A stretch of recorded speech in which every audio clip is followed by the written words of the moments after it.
Olá, eu sou o professor Xavier, esse aqui é o meu canal, Teodidatas, e, como já é costume, começando a semana, segunda-feira de manhã, o estudo de um salmo.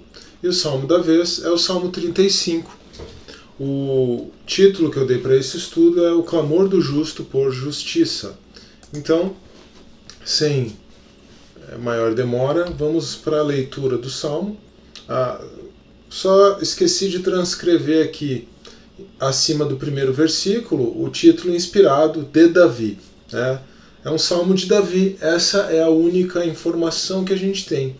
Então nós não sabemos exatamente o momento histórico no qual Davi escreveu isso, o salmo é atribuído a Davi, não sabemos exatamente o momento histórico no qual Davi escreveu este salmo, ou o momento no qual inicia essa tradição oral que depois vai ser escrita com o Salmo 35, né, aqui no Salmo 35, mas o fato é que nós podemos cogitar, a gente pode imaginar algo mais ao começo da vida de Davi, né, especialmente naquele momento em que ele está sendo perseguido por Saul, então isso posiciona este salmo no mesmo momento do Salmo 11 e do Salmo 12, como nós também posicionamos o Salmo 34 nessa possibilidade, mas também, assim como o Salmo 34, esse salmo pode ter sido escrito depois, quando Davi está enfrentando aquela insurreição de Absalão, né, e aí posicionaríamos este salmo aqui junto com o Salmo 3. Eu até acho que a primeira hipótese deve ser a mais viável, é a mais possível, mas o fato é que nós não temos como saber. Então, apenas o que nós temos que entender é que Davi aqui se coloca numa posição parecida com a do salmo anterior, com a do Salmo 34, como um homem justo clamando por justiça. E aí então, este é um salmo que aponta para, assim como o 34, aponta para a nossa própria justificação em Cristo, e este salmo aqui também, ele tem um cunho escatológico, um cunho relativo ao julgamento escatológico, à separação escatológica, também bastante evidente. Com essas observações iniciais, vamos para a leitura, lembrando que junto com uma determinada porção de versos, eu vou ler o subtítulo que eu coloco aí, que eu atribuo a cada porção. Né? O primeiro subtítulo, então, é Primeiro clamor pelo juízo divino. Se é o primeiro clamor, nós vamos ter também um segundo clamor. Pleiteia, Senhor, com aqueles que pleiteiam comigo. Peleja contra os que pelejam contra mim. Pega do escudo e da rodela e levanta-te em minha ajuda. Tira da lança e obstrui o caminho aos que me perseguem. Dize a minha alma, eu sou a tua salvação. Veja que no começo, aqui nos primeiros versos, Davi emprega uma metáfora bem bélica. Né? Ele pensa em Deus como um guerreiro que vai lutar ao seu lado. Né? Verso 4. Sejam confundidos e envergonhados os que buscam a minha vida. Voltem atrás e envergonhem-se os que contra mim tentam mal. Sejam como a moinha perante o vento, o anjo do Senhor os faça fugir. Seja o seu caminho tenebroso e escorregadio, e o anjo do Senhor os persiga. Porque sem causa encobriram de mim a rede na cova, a qual sem razão cavaram para minha alma. Sobrevenha-lhe destruição sem o saber, e prenda-o a rede que ocultou. Caia ele nessa mesma destruição. Então aqui a gente percebe que, quer Davi esteja falando de Saul, quer Davi esteja falando de Absalão, embora ele mesmo não tenha feito nenhuma, não tenha tomado nenhuma atitude em resposta ao mal que foi feito a ele não pagou o mal por mal, mas ele tem consciência da justa retribuição. Assim também um cristão, quando não paga mal por mal, mas ora pelo bem daquele que o faz mal, sabe que se não houver um arrependimento, se não houver uma conversão daquela pessoa, né, o justo juízo de Deus será experimentado sobre ela. Aliás, na verdade, a gente pode até entender um pouco melhor essa questão da justificação como uma antecipação do juízo divino. Esse é um tema bastante trabalhado pelo Tom Wright no seu comentário a Romanos. Né? Eu até estou fazendo essa leitura em paralelo aqui. Então aqui, ó, aqui é a primeira parte, né? Romanos 1 a 8. o comentário do Tom Wright, ele explica bem algo que é próprio da nova perspectiva sobre Paulo, né? Essa ideia de que na cultura judaica a justificação, e aí Paulo vai trabalhar isso na perspectiva cristã, né? A justificação, na verdade, é uma antecipação do juízo. Porque se nós vamos, a partir da cultura judaica, né?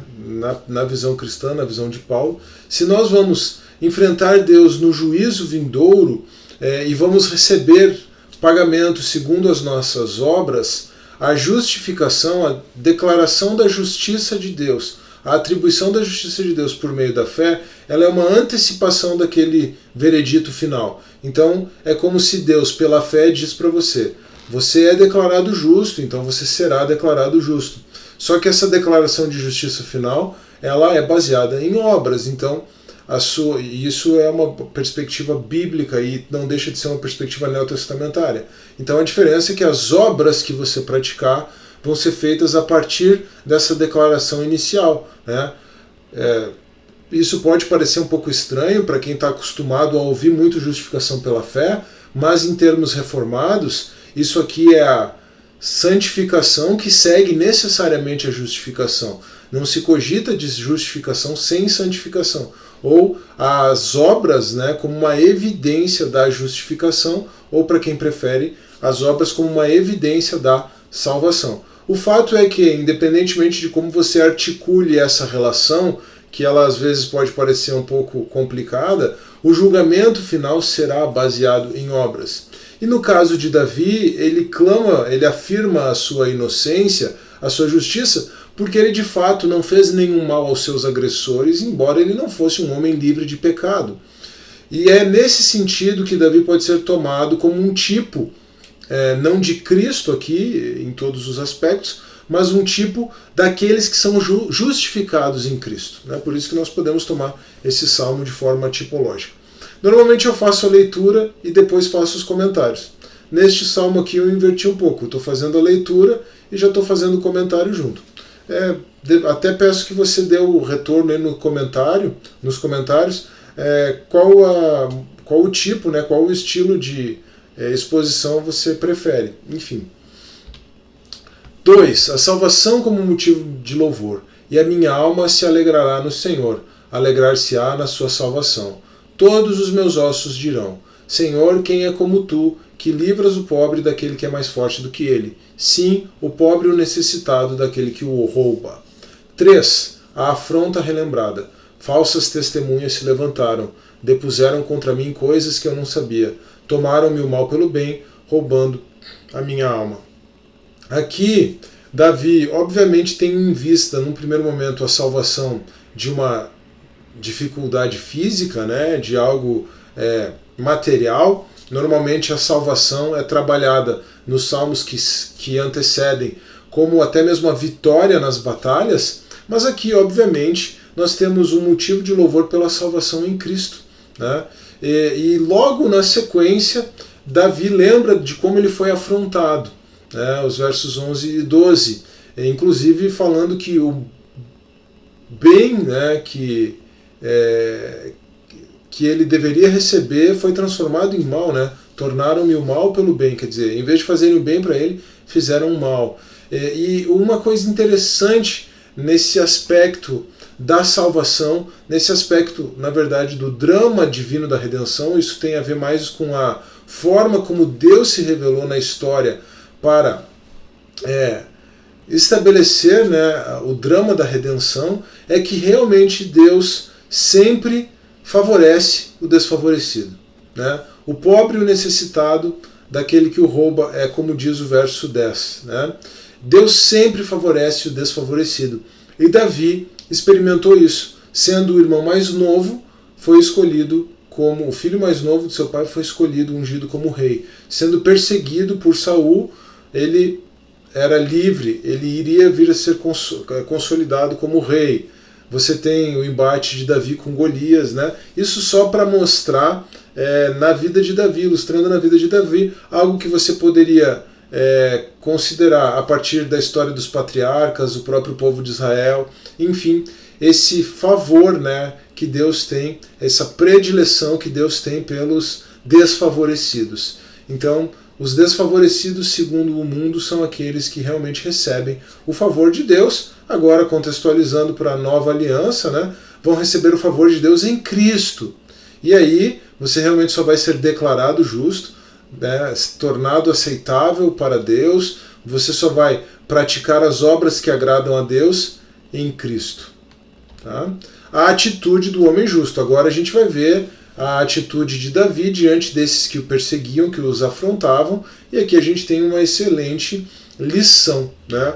O cerne do Evangelho, a vida, a aplicação prática do Evangelho sendo demonstrada aqui na vida de Davi. Mas quanto a mim, quando estavam enfermos, as minhas vestes eram um saco. Humilhava a minha alma com jejum e a minha oração voltava para o meu seio. Portava-me como se ele fora meu irmão ou amigo. Andava lamentando e muito encurvado, como quem chora por sua mãe. Aqui pode ser uma alusão tanto a Saul quanto a Absalão, né? Não sabemos, mas talvez até a Saul, né? Davi falando do momento, especialmente daqueles momentos em que Saul era atormentado por um espírito maligno e Davi tangia a harpa, né? Davi poderia também sentir essa aflição junto com Saul, orar por ele e tal, né? Mas eles, verso 15, mas eles com a minha adversidade se alegravam e se congregavam. Os abjetos se congregavam contra mim e eu não o sabia. Rasgavam-me e não cessavam. Aqui, né, a trama, né, aqui a traição feita pelas costas, né? Com hipócritas zombadores nas festas rangiam os dentes contra mim. Senhor, até quando verás isto? Resgata a minha alma das suas assolações e a minha predileta dos leões. Louvar-te-ei na grande congregação, entre muitíssimo povo te celebrarei. Então, além da gente perceber que o justo não paga mal por mal, que o justo se compadece do injusto, nós vamos ver que o justo, aqui no final, né, nos últimos dois versos, versos 17 e 18, entrega a sua causa ao Senhor e, além disso, mesmo em meio às aflições, claro que isso já tem uma perspectiva do resgate, né, da salvação, da libertação, do livramento, louva ao Senhor. E se nós quisermos fazer uma aplicação mais contemporânea para nós, na nova aliança, né, nós não vamos louvar o Senhor necessariamente pela solução da situação difícil, porque a situação difícil pode ser até mesmo insolucionável. Não existe impossível para Deus, é claro, mas algumas situações pode ser da própria vontade de Deus que permaneçamos com elas. Nós vamos projetar, né, o louvor a Deus, nós vamos projetá-lo pelo livramento futuro, nós vamos projetá-lo pela salvação. Aqui o aspecto escatológico, o aspecto da separação escatológica, que é muito presente, muito forte nesse salmo, pode nos auxiliar. E Davi mostra que não é apenas um louvor privado, mas é um louvor coletivo. Então Davi está projetando que esse tempo de afronta dele vai passar e ele vai poder reunir a congregação de Israel, seja esperando a vez de Saul passar para se tornar rei, seja esperando a afronta de Absalão passar para poder retomar o reino. Né? 5.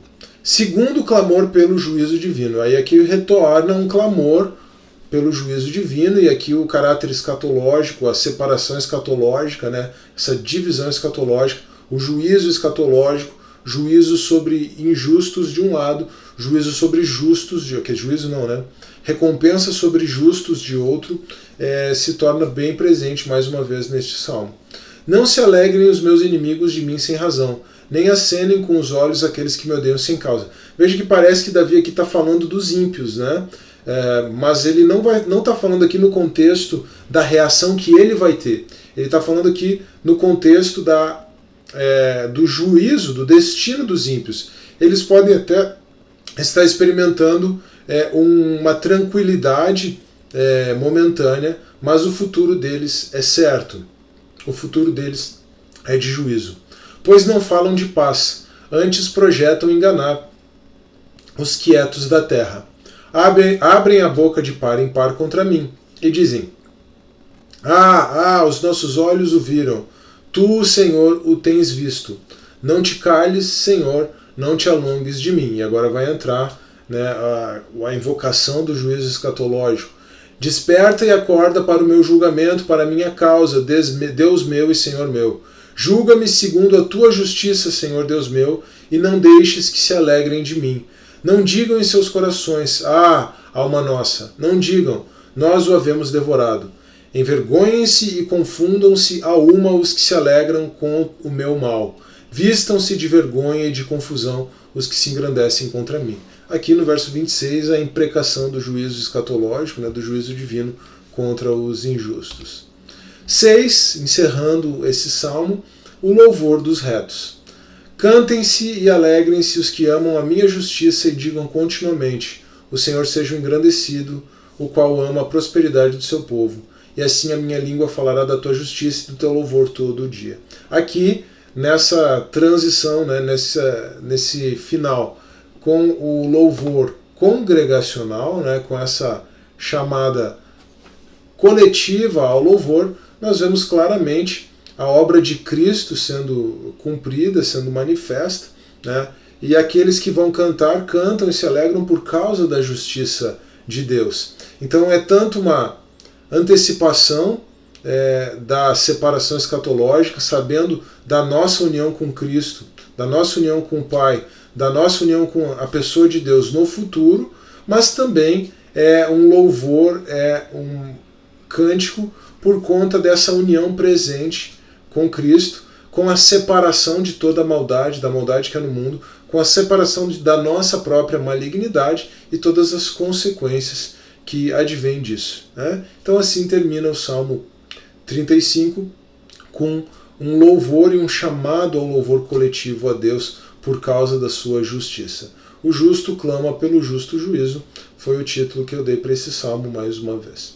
Espero que você tenha gostado do estudo, espero que ele tenha sido tanto instrutivo quanto edificante. Se foi esse o caso, não se esqueça, por favor, de deixar o seu like no vídeo, de se inscrever no canal caso você ainda não seja inscrito, de compartilhar esse vídeo com seus amigos, com seus irmãos em Cristo e de deixar também o seu comentário.